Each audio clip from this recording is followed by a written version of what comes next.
there's this return to nature fallacy where people are like, we should just go back to living in little tribes. And I'm like, I guarantee you that there's a reason we don't anymore. Like, those people made the decision not to do that. And you could say that, like, well, they moved to the cities because they had to work in the factories and the evil capitalists made them leave. And I'm like, stories of the Amish, of Pitcairn Island, of religious fundamentalist cults, like, these things all give you this glance into the horrors that happen into isolated rural communities.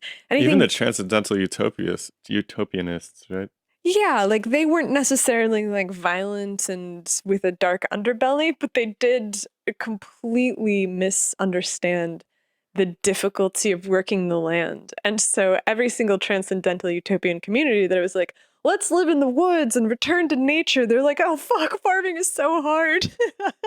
Like, we don't have any time to sit around and think. And so, okay, like, we left every single place that we've ever been for good reason. We are here, we are stuck, we cannot go back to the past and be like, well, let's just pick up the thread and have it turn out differently. Because in some ways I am a fatalist. I'm like, we have a certain set of software that we run, and if you go back to that same place, you'll just end up here again. And so you have to figure out how to make it through.